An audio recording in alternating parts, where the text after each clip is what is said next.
Os destaques desta edição. População apreensiva. Rodoviários ameaçam com nova paralisação na sexta-feira. Mais de 700 bandidos já foram presos por assaltos a ônibus em Manaus. Planilhas da SMTU que aumenta a passagem passarão por raio-x em 72 horas. Preço da cesta básica em Manaus teve a maior redução do país. Novo ministro chama de lista de Schindler o listão de Janot. Uma em 3 brasileiras diz ter sido vítima de violência no último ano. China pede à Coreia do Norte que suspenda programas nucleares e balísticos. Cidade vive mais uma noite e madrugada sem ocorrência de mortes por violência. Agora no Jornal da Manhã, 5h49. Previsão do tempo. Nublado e encoberto com pancada de chuva e trovoadas é o que prevê o Instituto Nacional de Meteorologia para hoje em Manaus. O Climatempo diz que é de 77% a probabilidade de chover 22 milímetros. A temperatura que é de 24 graus no momento terá máxima de 30 graus Celsius. Alta umidade do ar, 92%. Os ventos estão calmos com 5 km/h de velocidade. Quarta-feira, 8 de março, é o 67º dia do ano. Faltam 298 para acabar 2017. Dia de São Félix e São João de Deus. É o Dia Internacional da Mulher. Na Albânia, Rússia, Sérvia, Montenegro, Bulgária, Romênia, é o Dia das Mães. O Rio Negro subiu mais 5 centímetros. Seu nível em relação ao mar estava ontem 25 metros e 91 centímetros. Operam sem restrições para pousos e decolagens os aeroportos Eduardo Gomes e o militar de Ponta Pelada. O nome desse aeroporto é Juricaba. Registros da história. O que aconteceu nesta data? 1910, a aviadora francesa Raymond de la Roche torna-se a primeira mulher a receber uma licença de piloto. 1917, protestos do Dia Internacional da Mulher em São Petersburgo marcam o início da Revolução de Fevereiro, assim chamada porque era fevereiro no calendário juliano. 1943, Segunda Guerra Mundial, as tropas japonesas contra-atacam as forças dos Estados Unidos na colina 700, em Bougainville, na Papua Nova Guiné, numa batalha que duraria 5 dias. Já em 1947, 13 mil soldados do Exército da República da China desembarcavam em Taiwan, devido aos incidentes de 28 de fevereiro e dão início à repressão que mataria milhares de pessoas, incluindo muitos das elites. Isso dá origem ao movimento pela independência de Taiwan. 1965, Guerra do Vietnã. 3.500 fuzileiros navais estadunidenses chegam ao Vietnã do Sul, sendo as primeiras tropas de combate americanas no Vietnã. No ano 2000, os Correios do Brasil lançavam um selo em homenagem às mulheres pioneiras da aviação no país. Anésia Pinheiro Machado, Teresa de Marzo e Ada Rogado. 2014, voo Malaysia Airlines 370 desaparece na rota de Kuala Lumpur para Pequim. Acredite-se que a aeronave caiu no Oceano Índico, na costa da Austrália, com a perda de todas as 239 pessoas a bordo. 5h51 em Manaus. Sejam todos bem-vindos ao Jornal da Manhã.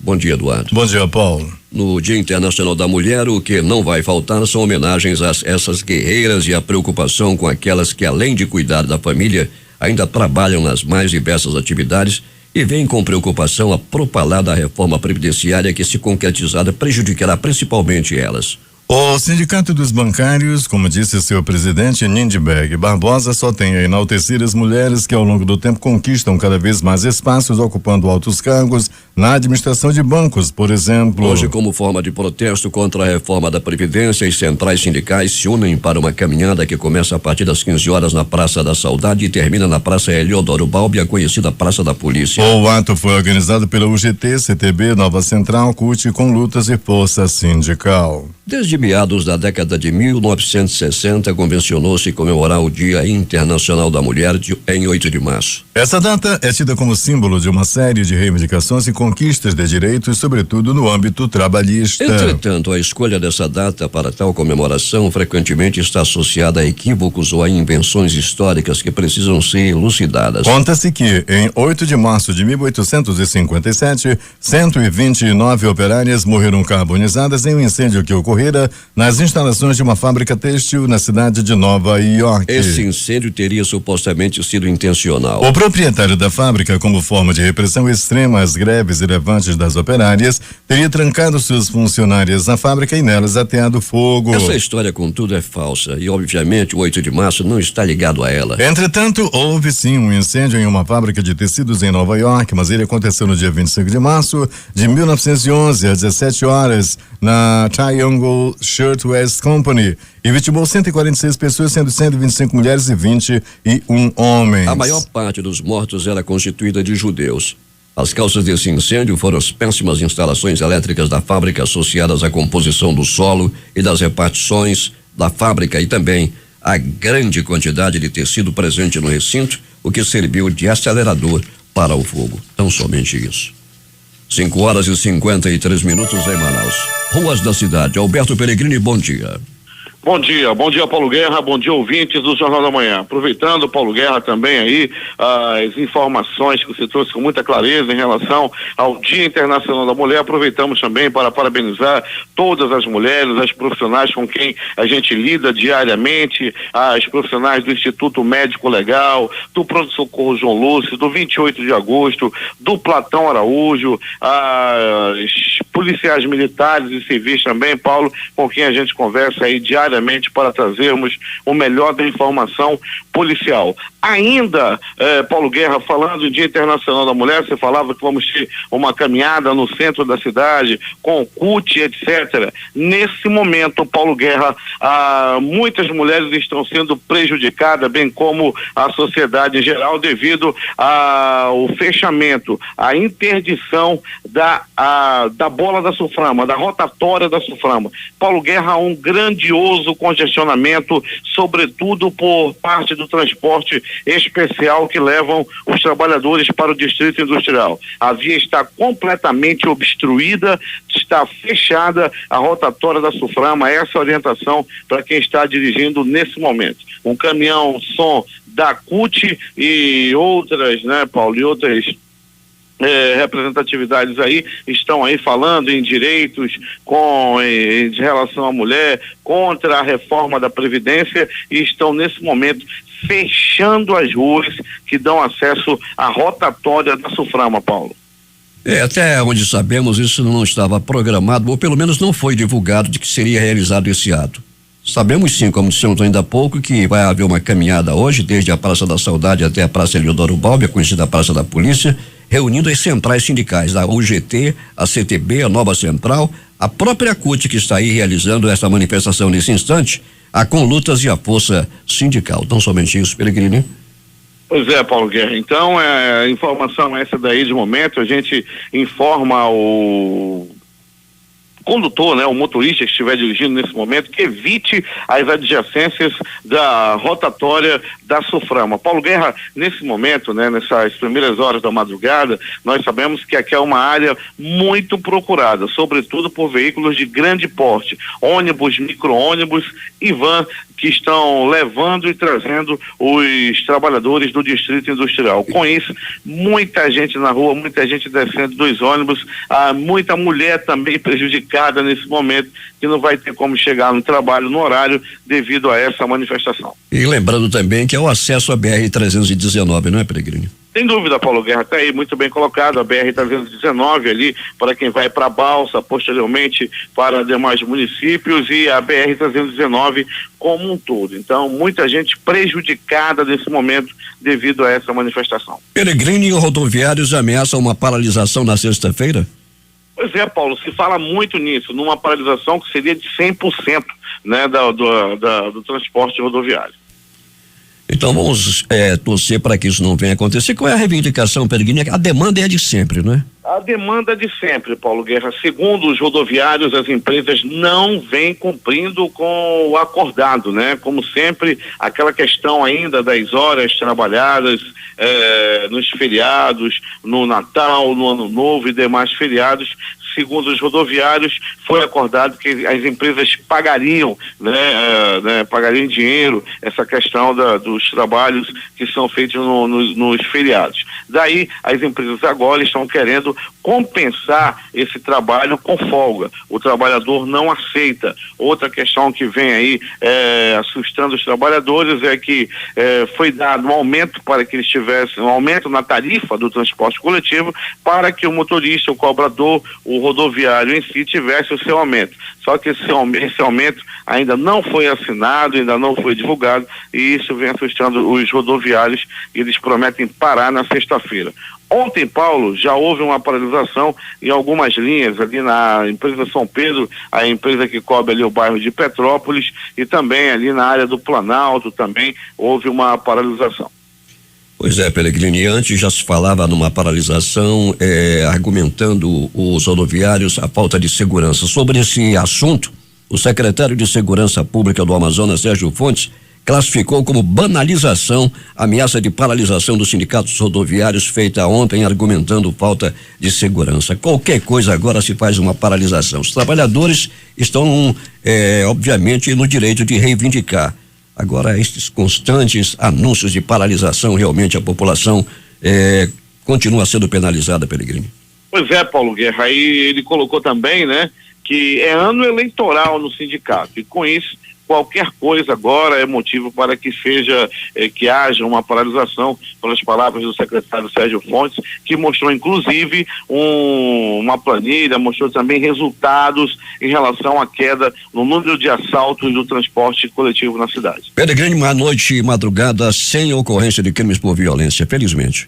Então, Paulo, pois é, nós não tivemos nenhum tipo de morte por violência, por tiro, por agressão física ou até mesmo por facadas. Nós tivemos aí uma noite de madrugada das mais tranquilas. Tivemos sim uma movimentação devido a pessoas que estavam internadas em pronto-socorros da cidade. Um homem que foi barbaramente agredido no município de Iranduba no último domingo morreu por volta de 21h30. Ele estava internado em um dos pronto-socorros da cidade. Uma pessoa também que foi atropelada no último dia 1º de março, no dia 1º desse mês, lá na Avenida Tefé, infelizmente, por volta de 22 horas, veio a óbito também em um pronto-socorro da cidade. Em relação à violência na noite de madrugada, nós não tivemos nenhum registro de morte por homicídio. Pellegrini, bom trabalho para você, até daqui a pouco. Daqui a pouco a gente vai voltar, Paulo, com mais informações. Vamos trazer informação também para você que está dirigindo em relação às interdições das vias no entorno da rotatória da Soframa. Daqui a pouco, mais informações. Gostei da rotatória, Pellegrini, felizmente, não é? Felizmente, Paulo, Vamos deixar a bola de lado. A colônia de pescadores AM8 de Iranduba reúne seus associados na próxima sexta-feira às 9h da manhã na sede da entidade para tratar do recadastramento de pescadores, seguro defeso, além da prestação de contas de 2016, como informou o presidente da entidade, que é o vice-prefeito de Iranduba, Eduardo Cavalcante. E os permissionários da feira de Iranduba vão receber novas bancas. J. traz os detalhes.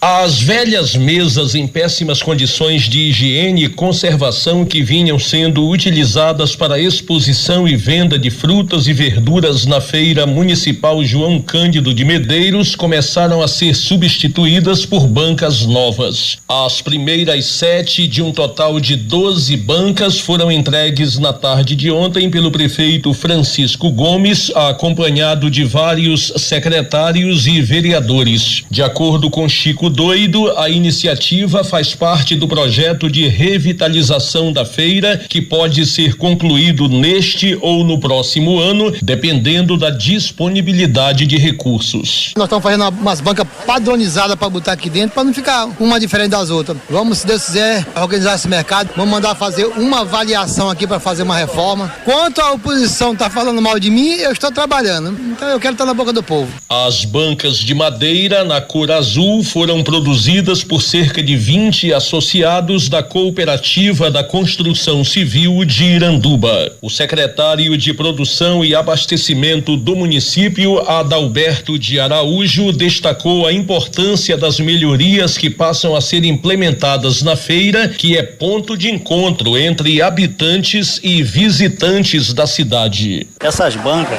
ela em si, ela vai trazer uma qualidade para os feirantes para trabalharem com mais dignidade e também o consumidor, que com certeza está em primeiro lugar. Esse tratamento que o prefeito está dando na nossa feira é muito importante, porque essa feira aqui, ela passa milhares de pessoas, todos os finais de semana e feriados, e nós temos aqui um faturamento mensal de aproximadamente R$1 milhão. E essa feira funciona o dia todo, a semana toda, então isso aqui é muito importante para as pessoas do município de Iranduba e da nossa capital. A Feira Municipal João Cândido de Medeiros foi construída há 14 anos e tem 180 permissionários. Com os cumprimentos a todas as mulheres por este Dia Internacional a elas dedicado, J. Rai para o Jornal da Manhã. Os shoppings da cidade, sem aviso prévio, aumentaram a tarifa do estacionamento de R$6 para R$7 e diminuíram a carência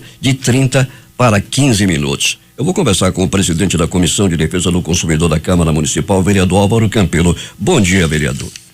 Muito bom dia, Paulo Guerra. Muito bom dia a todos os amigos da Rádio Difusora do Amazonas. Presidente da Comissão de Defesa do Consumidor, Álvaro Campelo, o que a comissão está fazendo no que se relaciona a esse assunto? Já que aconteceu uma blitz também, primeiro lá no shopping da Ponta Negra. E, inclusive, foi multado, foi isso? Exatamente, Paulo. Nós tivemos há 2 semanas no shopping Ponta Negra, juntamente com a equipe do PROCON Municipal. O shopping foi autuado para pagamento de R$10 mil em multa, só que o shopping ainda insiste em descumprir a lei número 1269 de 2008, que estabelece o tempo mínimo de 30 minutos para a permanência de veículos sem pagamento da taxa de estacionamento. Então, na tarde de hoje, nós estaremos realizando uma nova blitz de fiscalização, onde nós esperamos visitar grande parte dos shoppings da cidade, e aqueles que estiverem descumprindo a lei, eles serão multados pela equipe do PROCON Municipal. Eu assisti ontem a presidente do PROCON e também ouvi uma informação dela de que no próximo dia 17 vão decidir sobre esse assunto, o PROCON do Estado.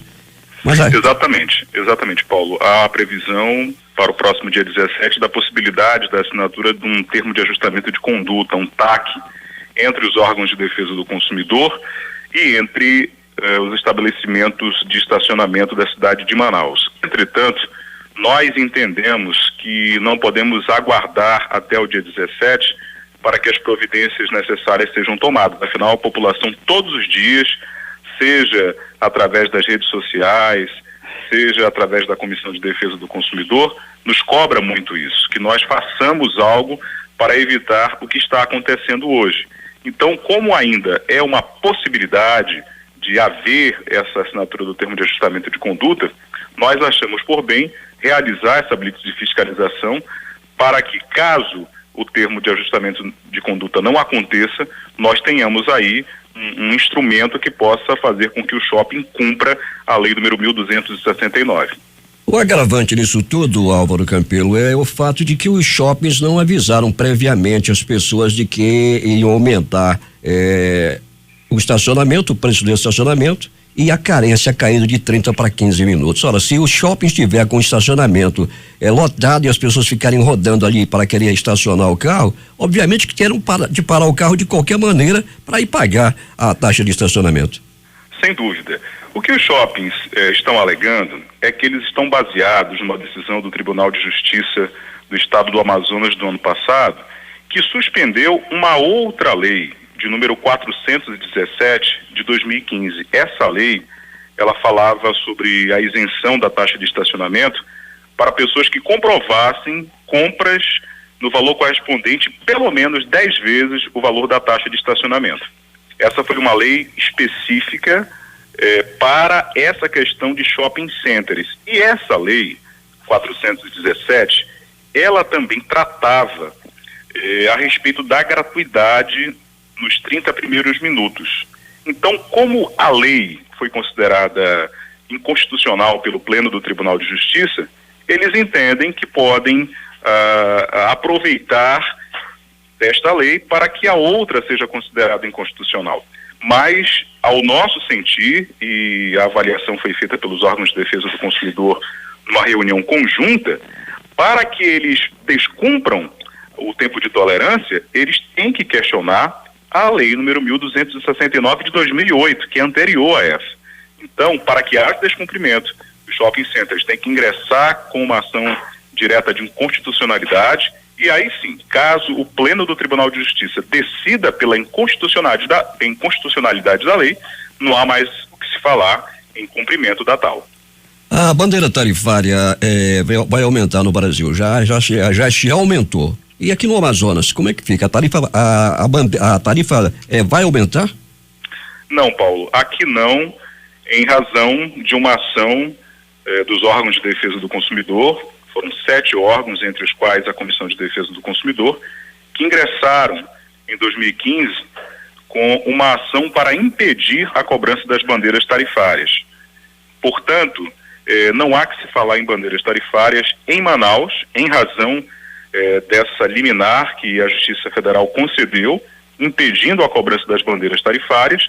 E no interior do Amazonas também não há que se falar, porque em 2015, a então presidente Dilma Rousseff, ela sancionou uma medida provisória, número 677, que alterava os critérios de cobrança dessas bandeiras tarifárias e impediu a aplicação desse sistema no interior do Amazonas. Portanto, nós temos aí 2 razões, uma do Executivo, através de uma MP, de uma medida provisória, e outra através do Judiciário, que impedem a cobrança da bandeira tarifária no Amazonas inteiro. O Jornal da Manhã acaba de ouvir o presidente da Comissão de Defesa do Consumidor, vereador Álvaro Campelo. Vereador, muito obrigado pela sua entrevista aqui ao Jornal da Manhã. Ô Paulo Guerra, eu que agradeço a oportunidade de estar falando ao Jornal da Manhã, aos amigos da Rádio Difusora, e nós estamos aí sempre às ordens quando a equipe achar necessário que nós possamos emitir alguma opinião, algum parecer a respeito de assuntos importantes para o Estado e para a cidade de Manaus. Uma boa reunião hoje na Câmara Municipal.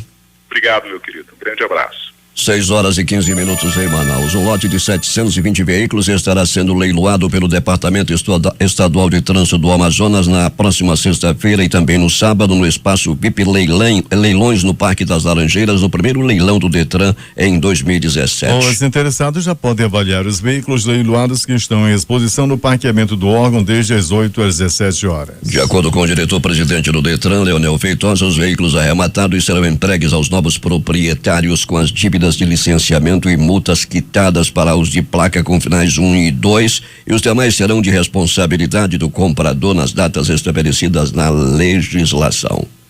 Temos informações de Manacapuru, José Alberto Zegdeg.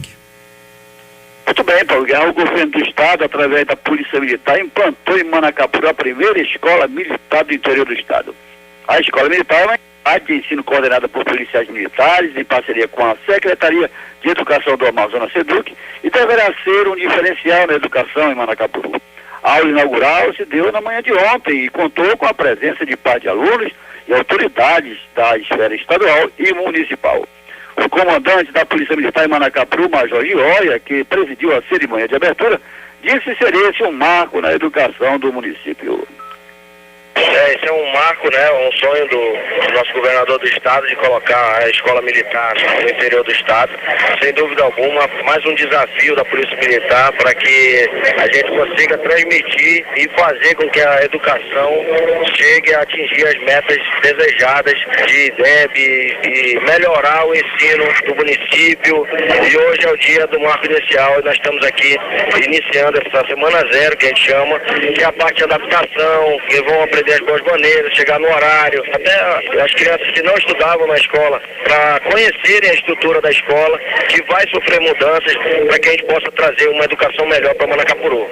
O prefeito Beto D'Angelo, que cumpre uma promessa de campanha, também fala de sua conquista junto ao governo do estado.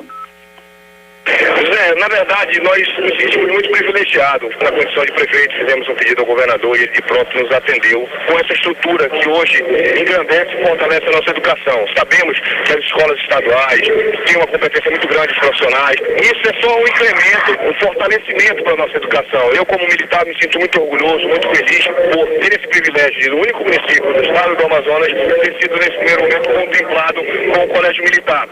Eu volto a agradecer ao governo do estado e na pessoa do professor José Melo. O povo de Maracapuru está feliz com esse momento, um novo momento na educação do município e todos nós ganhamos com isso. A escola está situada no Boulevard Pedro Hatz e deverá disponibilizar mais de 1.000 vagas para alunos do ensino fundamental de 1º ao 9º ano. Para o Jornal da Manhã, Zeg Deg. 6h18 em Manaus. Licitação do serviço de táxi tem homologação publicada no Diário Oficial do município. Thaís Gama tem os detalhes. Bom dia. Foi publicada na edição do Diário Oficial do município, acessível em link, a homologação da licitação do serviço de táxi realizada pela Prefeitura de Manaus. A concorrência pública selecionou 56 licitantes que devem tornar-se permissionários do serviço após assinarem contrato com o município. Nos próximos dias, a Comissão Especial de Licitação da Superintendência Municipal de Transportes Urbanos, SMTU, deve publicar a convocação para dar início ao cadastro dos vencedores do certame. Estas foram as informações aqui da Central de Jornalismo, Thaís Gama, para o Jornal da Manhã. 6h19. O governador José Melo nomeou ontem o procurador de Justiça do Ministério Público Estadual, José Hamilton Saraiva dos Santos, para exercer em caráter vitalício o cargo de desembargador do Tribunal de Justiça do Amazonas na vaga de representante da classe do Ministério Público do Estado. O decreto com nomeação foi publicado na edição do Diário Oficial do Estado, horas após a lista tríplice com o nome dos indicados pelo Tribunal de Justiça ser enviada para a Casa Civil do Estado. Ele venceu a disputa por 20 votos. Os outros 2 indicados na lista tríplice foram Antonina Maria com 13 votos e Francisco das Chagas com 12. A Secretaria de Segurança Pública, por meio do Departamento de Polícia Técnico-Científica, fez ontem a entrega de equipamentos e viaturas para a Perícia Criminal do Amazonas. Os novos carros, computadores, drone e câmeras fotográficas fazem parte do investimento de 1,1 milhão de reais destinado à perícia do Estado proveniente de convênio firmado entre a Secretaria de Segurança Pública e a Secretaria Nacional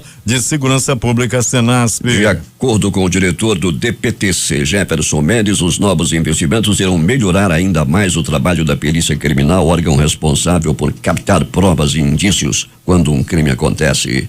O deputado estadual Sinésio Campos participa do evento mais importante do mundo para a prospecção mineral, a convenção anual da Prospectors and Developers Association of Canada, em Toronto, no Canadá, como membro da comitiva oficial do Brasil, chefiada pelo ministro das Minas e Energia, Fernando Bezerra Filho. O parlamentar vai representar o Parlamento Amazônico, do qual é presidente. O evento PDAC reúne 900 expositores e 22 mil participantes de 125 países. O encontro inclui uma série de eventos focados na produção e exploração de bens minerais no Brasil. Defesa Civil do Estado começa a enviar ajuda humanitária para municípios afetados pela cheia. Larissa Balheiro tem os detalhes. A Defesa Civil do Amazonas iniciou a distribuição de 12 toneladas de ajuda humanitária aos afetados pela enchente na Calha do Juruá. O primeiro município a receber os mantimentos foi Guajará, que fica a cerca de 1.400 quilômetros de Manaus e que já está em situação de emergência. O secretário executivo da Defesa Civil do Estado, Coronel Fernando Pires Júnior, alerta que este é um momento de pronto atendimento aos municípios afetados pela cheia. Nesse momento a Defesa Civil ela entra na situação de resposta ao desastre da enchente que ocorre no município de Guajará e no município de Pixuna, né? Essa fase é uma fase de resposta, uma fase de pronto atendimento, onde nós colocamos no município de Guajará 12 toneladas de ajuda humanitária para atender as quase 1.000 famílias que foram afetadas já por essa primeira fase. Essa ajuda humanitária consiste no kit de alimento, kit de higiene, kit de medicamento, kit dormitório com redes e mosquiteiros, e mais o kit de medicamento e o hipoclorito de sódio, que é para tratar a água caso seja necessário buscar a potabilidade da água que é consumida nos lugares onde foram afetados as famílias por conta do aumento do volume das águas. O próximo a receber o socorro será o município de Ipixuna, também na calha do Juruá. Nesta cidade, que também está em situação de emergência por conta da enchente, 1.600 famílias foram afetadas e também serão atendidas com 9 toneladas de ajuda humanitária dos governos federal e estadual. O monitoramento segue e a bacia do Juruá continua em processo natural de enchente. No município de Guajará, por exemplo, a última cota registrada ontem chegou a 16 metros e 68 centímetros, ultrapassando mais de 1 metro da cota de transbordamento registrada no ano passado. No balanço atual da enchente no Amazonas, Guajará e Ipixuna estão em situação de emergência com quase 3.000 famílias afetadas. Já em situação de alerta, são 5 cidades. Outros 7 municípios já estão em situação de atenção. Essas e outras informações você acompanha no portal difusora24h.com. Eu sou Larissa Balieiro para o Jornal da Manhã. 6h23 em Manaus. Na próxima sexta-feira, às 10 horas da manhã, no Centro de Convenções Vasco Vasques, o governo do estado vai realizar a primeira liberação de crédito do Banco do Povo em 2017. Com um orçamento de 66 milhões de reais para o financiamento de microcrédito neste ano, a Agência de Fomento do Estado do Amazonas, a FEAM, atende nesta primeira ação do Banco do Povo mais de 200 empreendedores, com um valor global de cerca de 1,5 milhão de reais. Manaus foi escolhida para ser o primeiro local de divulgação do Proética 2017, programa do governo federal que busca reconhecer empresas que investem em medidas de prevenção e combate à corrupção. Durante o evento ocorrido nesta terça-feira no auditório da Suframa, o ministro da Transparência, Fiscalização e Controladoria Geral da União, Torquato Jardim, convidou as empresas do Amazonas a aderirem ao programa. Na abertura do encontro, a superintendente da Suframa, Rebeca Garcia, agradeceu à CGU por ter escolhido o Amazonas para iniciar a caminhada de promoção do programa de estímulo às ações de integridade, ética e transparência. O ministro da CGU, Torquato Jardim, explicou que a Proética é resultado da compreensão de que não há separação real nem responsabilidades e objetivos diferentes entre sociedade civil e Estado. As planilhas que resultaram no aumento do preço da tarifa do transporte coletivo em Manaus para R$3,80 serão analisadas nas próximas horas por uma força-tarefa composta por técnicos do Tribunal de Contas do Amazonas, da Secretaria de Estado da Fazenda, da Superintendência Municipal de Transportes Urbanos e por procuradores de contas. A decisão foi tomada na manhã de ontem, após uma hora de reunião na sede do TCE entre os representantes do Sindicato das Empresas de Transporte de Passageiros do Estado do Amazonas, Sinetran, com a SMTU, a Prefeitura de Manaus, o Ministério Público de Contas e o Governo do Estado por meio da Cefaz. Sem apontar culpados pelo aumento da tarifa, o conselheiro presidente do TCE, Ari Moutinho Júnior, que conduziu o encontro, concedeu prazo para que os técnicos façam raio-x das planilhas e apresentem alternativas viáveis para que a população não seja punida com o aumento. Os números serão apresentados na próxima semana, provavelmente na segunda-feira, dia 13, ao prefeito em exercício Marcos Rota e ao governador José Marinho, em encontro proposto pelo TCE. Desde 2016 até fevereiro deste ano, 749 criminosos foram presos por assaltos a ônibus aqui em Manaus. Os dados foram apresentados pela Secretaria de Segurança Pública do Amazonas na tarde de ontem. O órgão também informou que desde dezembro os registros desse tipo de crime estão diminuindo gradativamente. 322 em dezembro, 274 em janeiro e 200 no mês de fevereiro. Em coletiva de imprensa, o secretário de Segurança Pública do Amazonas, Sérgio Fontes, classificou como banalização a ameaça de paralisação do Sindicato dos Rodoviários, feito ontem argumentando falta de segurança. A população não aguenta mais que por qualquer desculpa esse sindicato deixa a população apreensiva. Os números mostram que a segurança está assim atuando. Todos os órgãos do sistema prendendo e investigando. E em nenhum momento fomos procurados por esse cidadão que está banalizando o transporte público e deixando a população refém com essas ameaças de greve por qualquer motivo toda semana, disse o secretário. De acordo com o Sérgio Fontes, além dos trabalhos de policiamento ostensivo e de investigação realizados pelas polícias civil e militar, a Secretaria de Segurança Pública também tem investido em novas tecnologias para coibir os assaltos que devem ser aderidas pelas empresas com baixo custo. Estamos vivendo uma época de crise e essa atividade lida com com muito dinheiro vivo, isso dá facilidade para assaltar. Em um dos últimos assaltos, o infrator preso estava tão drogado que não conseguia falar, disse ele. Fontes destacou ainda a importância das empresas cumprirem a lei municipal que obriga a colocação de câmeras dentro dos ônibus do transporte coletivo, pois será uma ferramenta importante para a investigação. Somar para multiplicar empregos e desenvolver as atividades econômicas do Estado. Esses são os principais objetivos do protocolo de intenções assinado nesta terça-feira entre o governador José Mélio e o presidente do Banco da Amazônia, Marivaldo Gonçalves. O aporte do Banco da Amazônia na ordem de 1,47 bilhão de reais deve impulsionar os projetos de diversos segmentos da nova matriz econômica ambiental e fomentar as atividades industriais da região. A solenidade de assinatura foi realizada na sede do governo do Estado, na Compensa, e contou com a presença do vice-governador Henrique Oliveira, do secretário estadual de Produção Rural, Hamilton Casara, representante da instituição financeira e do presidente da Comissão da Indústria, Comércio Exterior e Mercosul da Assembleia Legislativa do Estado, deputado Adjuto Afonso. Temos condições de fomentar o desenvolvimento do Amazonas em bases sustentáveis. Mas precisamos fortalecer ainda mais as parcerias, não somente com o governo, mas também com sindicatos, associações e demais setores produtivos para a melhoria da qualidade de vida da população. O nosso compromisso é aplicar o FNO em 100% dos municípios do estado, priorizando a mesma região do Alto Solimões e tipologia PNDR nas regiões de menor dinamismo, comentou o presidente do Banco da Amazônia, Marivaldo Melo. O custo da cesta básica em Manaus teve a maior redução do país em fevereiro, de acordo com pesquisa realizada pelo Departamento Intersindical de Estatística e Estudos Socioeconômicos de IESE, divulgada ontem. A variação foi de menos 5,14% em relação ao mês de janeiro deste ano. Em fevereiro, o valor da cesta ficou em R$375,44. Com uma queda do valor da cesta, Manaus passa a ocupar a 15ª colocação no ranking das cestas mais caras, dentre as 27 capitais onde é realizado. No mês anterior, o conjunto de itens alimentícios essenciais custava R$395,79. Em fevereiro de 2016, a cesta básica custou R$437,86 e variação acumulada nos últimos 12 meses de menos 14,26%. Na capital amazonense, 9 produtos apresentaram queda e 3 tiveram aumento no mês analisado. Houve predominância de queda nos preços da banana,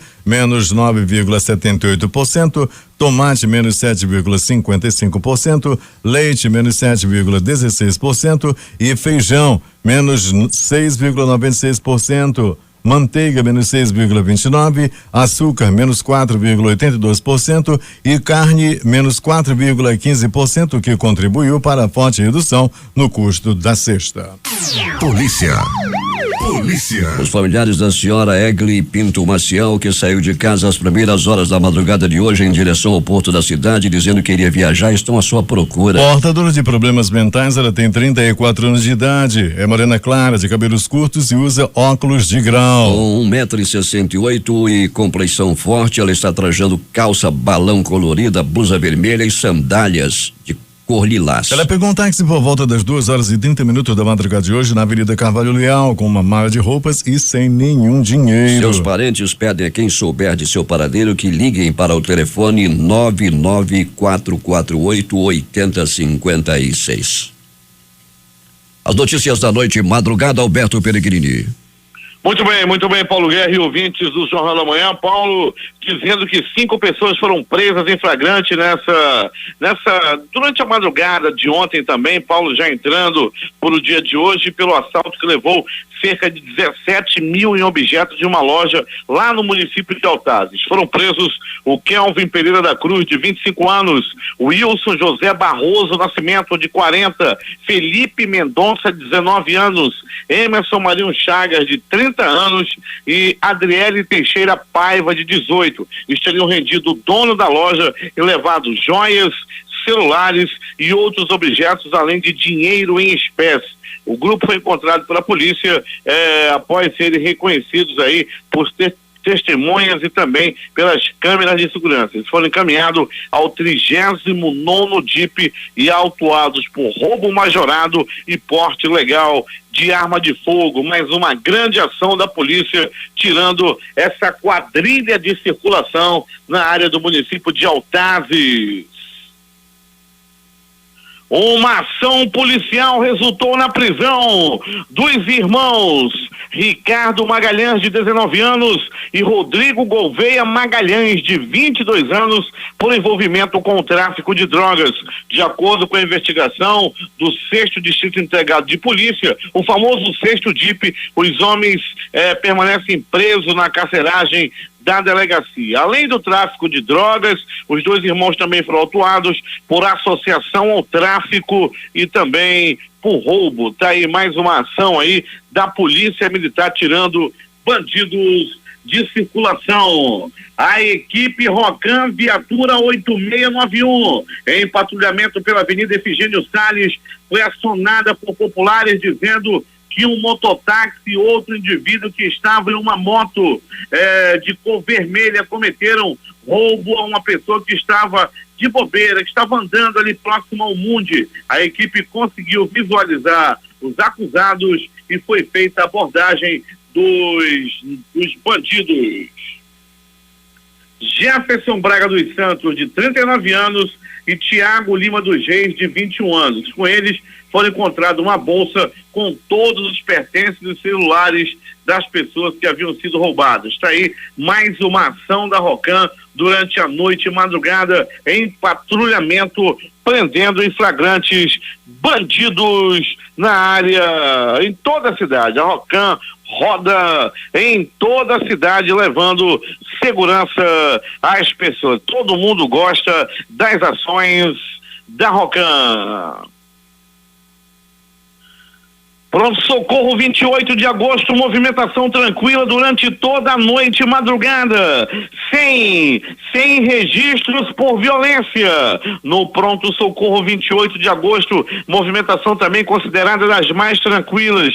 Pronto-socorro Platão Araújo, uma pessoa deu entrada vítima de acidente de trânsito e outra com escoriações leves devido a uma agressão física. A polícia na rua, por determinação do governador José Melo, essa determinação vem sendo muito bem cumprida pelo secretário de Segurança, Dr. Sérgio Fontes, e também pelo Coronel Brandão, que é o comandante-geral da Polícia Militar, e o subcomandante Coronel Walter Cruz, aí nas ruas da cidade, comandando a polícia em todos os bairros de Manaus. Agora, as notícias do Instituto Médico Legal. Paulo Guerra e ouvintes do Jornal da Manhã. Uma noite e madrugada das mais tranquilas, sem nenhuma morte por violência. Os únicos registros foram de uma agressão física ocorrido no município de Iranduba no último domingo, né? Para falar a verdade, no último domingo, uma pessoa foi agredida lá no município de Iranduba. Desde então estava internada em um pronto-socorro da cidade e veio a óbito por volta de 21 horas à noite de ontem. Uma outra pessoa vítima de acidente de trânsito, esse ocorrido no último dia 1º de março, na Avenida Tefé. Essa pessoa também que foi atropelada veio a óbito à noite de ontem. O corpo já foi inclusive liberado para o sepultamento, onde acontecerá ainda no dia de hoje. O Instituto Médico Legal, a equipe do Dr. Jefferson Mendes, agora de equipamento novo, disponibilizado pelo governo do estado, realizou nas últimas 24 horas 52 exames de corpo de delito. E essas foram as notícias da tranquila noite e madrugada. A reportagem foi de Alberto Pellegrini para o Jornal da Manhã. Esportes. A Chapecoense começou sua caminhada na Copa Libertadores da América, competição que disputa pela primeira vez em sua história com uma vitória. Foi Maracaibo e ganhou do Zulia da Venezuela por 2-1 no estádio Pachenko, pela primeira rodada do grupo 7. Ao final do jogo houve muita comemoração ainda em campo entre jogadores, comissão técnica e dirigentes. Nas outras partidas desse primeiro dia de fase de grupos da Libertadores, o tradicional Penharol sucumbiu diante do Jorge Wilstermann. Pelo grupo 5 mesmo do Palmeiras, os uruguaios foram atropelados na Bolívia 6-2 e o jogo movimentado chegou a ter uma expulsão para cada lado. Em Curitiba, o Atlético do Paraná não jogou bem e desperdiçou a chance de bater a Universidade Católica. Depois de abrir 2-0, vacilou nos minutos minutos finais e teve que lamentar o empate por 2-2 pelo grupo 4. Ainda nessa segunda, o mesmo do Grêmio Guarani do Paraguai visitou Deportes Iquique do Chile e venceu por 2-0. Os jogos de hoje, Libertadores da América, 19h30, Godoy Cruz e Atlético Mineiro. Às 21h45 jogam Flamengo e São Lourenço e ainda Pesca, Tucumã e Palmeiras. Copa do Brasil, 19h30, São Paulo e ABC e Paraná e Bahia. 21h45, Muricy e Cruzeiro. Sampaio Correia Internacional. Pela Liga dos Campeões, às 16h45 jogam Borussia Dortmund e Benfica. Barcelona e Paris Saint-Germain. O Brasil teve uma de suas melhores atuações no primeiro tempo, mas não teve equilíbrio como sempre. Eles andou no segundo tempo. Após abrir 2-0 com show de Lincoln e Vinícius Júnior, a equipe de Carlos Amadeu permitiu a reação do Paraguai e ficou no 2-2 em sua estreia no hexagonal final do Sul-Americano Sub-17. O empate deixa o Brasil em terceiro lugar na classificação com 1 ponto. Últimas notícias. Chuva forte e prolongada alaga, derruba árvores e deixa 2 mortos e 3 feridos em São Paulo. 2 homens morreram após queda de árvores na zona sul e leste. O temporal alagou partes do ABC e bloqueou a via Anchieta. No Brasil, 32% dos homens preferem que as mulheres em sua família fiquem em casa em vez de realizar trabalhos remunerados, segundo pesquisa divulgada ontem pela Organização Internacional do Trabalho e pelo Gallup. Enquanto isso, 30% dos homens brasileiros dizem que preferem que as mulheres trabalhem fora de casa. O presidente Michel Temer disse que o programa de parcerias em investimento deverá atrair 45 bilhões em investimentos em projetos e concessões na área de infraestrutura. Temer disse ainda que os problemas de infraestrutura que afetam o escoamento da produção brasileira foram herdados por seu governo. Senado deve votar hoje o projeto que reabre por 120 dias o prazo da regularização de dinheiro e bens mantidos ou enviados ilegalmente ao exterior. Texto voltou à casa após a Câmara modificá-lo. Se aprovado como está, texto segue para a sanção presidencial. O plenário da Câmara dos Deputados aprovou ontem de forma definitiva o projeto que determina regras mais rígidas de segurança e funcionamento para casas noturnas. O texto que segue para a sanção do presidente Michel Temer traz, entre outros pontos, a proibição do sistema de comandas, ou seja, do pagamento da conta pelo cliente ao final do evento. Caso seja sancionado o projeto, o pagamento deverá ser feito no mesmo instante do consumo. A intenção é evitar tumultos e filas na saída das boates, o que pode ser fatal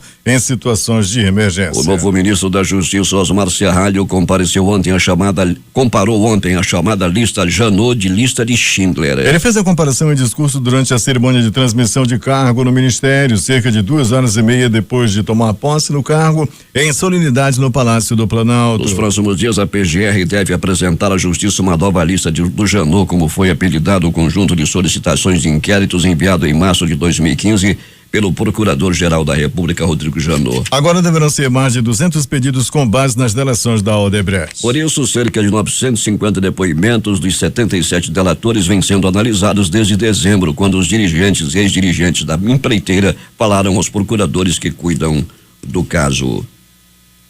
O Serviço de Inteligência da Coreia do Sul confirmou nesta quarta-feira que o filho de Kim Jong-nam, assassinado mês passado na Malásia, irmão do líder norte-coreano Kim Jong-un, publicou um vídeo na internet onde diz desejar que sua situação melhore em breve. Os 3 membros da família foram levados para um lugar seguro. Prossegue antes de afirmar que este será o primeiro e último comunicado em relação ao assunto e que a atual localização de sua família não será revelada.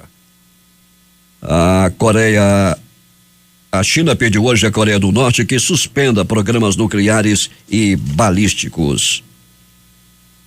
Insurgentes atacaram nesta quarta-feira um hospital militar em Cabu, capital do Afeganistão, em uma operação que começou com uma explosão que foi seguida por um forte tiroteio que ainda continua entre os terroristas e as forças de segurança afegãs. Uma cada 3 brasileiros com 16 anos ou mais foi espancada, xingada, ameaçada, agarrada, perseguida, esfaqueada, empurrada ou chutada nos últimos 12 meses. É o que aponta a pesquisa Visível e Invisível. A vitimização de mulheres no Brasil, realizada pelo Datafolha, a pedido do Fórum Brasileiro de Segurança Pública, que entrevistou mulheres de todo o país e revelou 29% delas afirmaram ter sofrido violência física, verbal ou psicológica no ano anterior. O estudo projetou que 503 mulheres foram vítimas de agressões físicas a cada hora no Brasil e que 2 a cada 3 brasileiros, 66%, presenciaram uma mulher sendo agredida física ou verbalmente no mesmo período. Os resultados da pesquisa mostram que a violência faz parte da gramática dos relacionamentos no país e que é algo socialmente tolerado, avalia Samira Bueno,